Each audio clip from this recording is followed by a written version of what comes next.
Welcome to Brand Lover, honest, real, and lively conversations for flourishing entrepreneurs and budding business owners on a mission to cultivate a heartfelt brand that connects with their purpose-driven mission.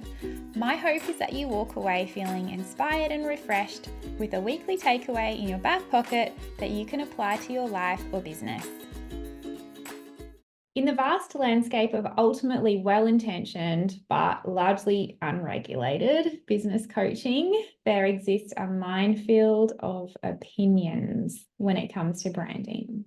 For online business owners navigating the often daunting task of building their new brand, separating the good advice from the bad can be incredibly overwhelming. In an era where anyone with a laptop and access to Canva can claim to be a branding expert, it's crucial to sift through the noise and discern the wisdom from the blah, blah waffle. So today, as a visual brand designer, illustrator, and stylist who has the bachelor degree to prove it, I'm here to shine a light on 5 of the dumbest pieces of advice I see commonly spruiked by business coaches hunting their new business owner prey. From the suggestion that a brand is a mere afterthought to the temptation of snagging a logo for the price of a latte, we'll dive into why these tempting shortcuts can lead to long-term headaches for businesses seeking to make their mark and build their brand legacy. All right, let's start with, you don't need a fancy brand to start your business. And let's imagine a vomit emoji after that sentence, because this one genuinely makes me nauseous. Let's be clear, okay? Nobody's saying you need a mortgage your future on a brand that could rival Frank Green from the inception of your business. But sweeping branding under the rug in the early stages is like signing up for a marathon with absolutely no training. You might limp along, but it won't be pretty, and you definitely aren't going to make it to the finish line. Your brand is the first thing people see, and in today's increasingly discerning market, first impressions are literally everything. But what does fancy really mean anyway? It's not about embossed business cards and a gold-plated website. It's all about a clear, consistent identity that speaks to who you are and who you're here to serve. It's about making sure that when your dream client stumbles across your Instagram feed at 2 a.m., they immediately feel like they've found where they need to be. So instead of skipping the branding phase due to overwhelm or it feeling too big or too hard, or, somebody told you that you don't need to worry about it, please do worry about it, but just start simple. Focus on understanding your audience so deeply and how your business solves their problems. Your brand should communicate this clearly across all touch points. So this foundational work doesn't have to break the bank. It doesn't have to be like, you don't have to spend $50,000 working with an agency, but it does require thoughtful consideration and strategy. So if you are seeking a simple yet incredibly effective process to follow with me as your guide, please make sure you check out my brand foundation program, Brand Alchemy. You can find it on my website, but I'll also pop the link in the show notes. Please don't skip this part. It could very well be the difference between branding success and branding shame. All right, number 2 piece of dumb branding advice, which I see in a lot of the larger business support groups, which will remain unnamed on Facebook. Just grab a logo from Fiverr. Oh. Cheap, fast, and easy logos might seem like a no-brainer at the time, but they are, I guess, they're the fast food of branding. They're momentarily satisfying, but ultimately bad for you in the long run. So basically, you get what you pay for. And this is the type of scenario that you are likely to pay for twice. And I'll get to this in a minute. But fast and cheap logos often lack originality and personal connection to your brand's core values and its own story, its own personality. It might do the job for the short term, but as your business grows, you'll find that it lacks depth and the flexibility needed for scaling your brand, not to mention a bunch of hurdles that you might not be able to jump when it comes to trademarking.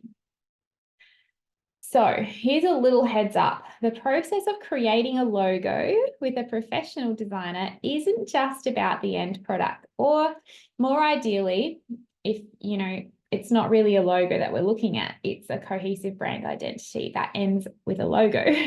It's a deep dive into your brand's personality, goals, and audience. This journey with someone who actually understands branding, who lives and breathes it, can unearth valuable insights about your business that go far beyond the logo itself. Now, if budget is a concern of yours, please do consider this. Investing in a distinguishable brand identity from the start is more cost-effective than rebranding later. So think about all the time, the money, and the effort it will take to change your marketing trail, as in the trail that you have left through all of your marketing channels that have got your existing cheap branding all over them. And that's only part of it, because think about establishing or re-establishing a reputation based on your grown-up version of your brand. It all comes into consideration. So instead, I would encourage you to start with a clear, simple logo that truly reflects your brand's essence after you have been through some kind of foundational branding process, and make sure that it's versatile enough to grow with you. It's truly an essential investment to future-proof your brand. All right, so here's another question that I see in a lot of free Facebook groups. And it is, what's that place where you submit a brief and you get heaps of options and you only have to pay for the logo that you like? Well, this, my friend, is called crowdsourcing, and it sounds too good to be true. Lots of options, one flat fee, and you only pay for what you love. But let's just unpack this scenario a little bit. When you opt for a design contest, if you will, you are essentially inviting a crowd to guess what might work for your brand without a true understanding of your business, your strategy, or your audience. It's a superficial solution to a deep strategic problem. The designs you receive may be visually appealing to you, but what are they saying to your audience? Branding isn't just about looking good. It's about communicating your message and values at a glance and leaving a mark on the hearts of your dreamiest customers. Most designs from these contests lack the strategic foundation necessary to do that. Furthermore, there is nothing to say that designers don't steal or borrow template designs to make a quick buck. And this only leads to a nightmare for you later on. I have genuinely had clients come to me saying that their logo has been stolen. Obviously, I didn't design their logo, who come to me after they have gone through this situation. So they believe their logo has been stolen, when in fact, their logo was in fact stolen by their designer and sold to them as something unique. So they've stolen it from somebody else and sold it to them. As I said, total nightmare. It's not even worth risking it. A much wiser approach is to work directly with a designer that takes the time to understand your business, your goals, and your audience. This ensures the creation of a brand identity and a logo that not only look good, but also become a workhorse for your business. All right, bad advice number 4. Template logos are totally fine. Sure, template logos are fine if you're okay with being fine. Fine as in mediocre, boring, predictable. But since when was that the goal for your business? Who wants to make an okay business? Template logos might seem like an appealing, affordable shortcut, but they do come with a cost. They lack uniqueness, which is actually a branding necessity if you want to stand out in your space, in amongst your competitors. Plus, as I've already discussed, there's the risk that your competitors could end up with a logo eerily similar to yours, and nobody wants that awkward conversation, do they? The last one is admittedly a little bit tricky, but I'm going to try to attempt it anyway. The statement, your brand has to be you. Okay, sure.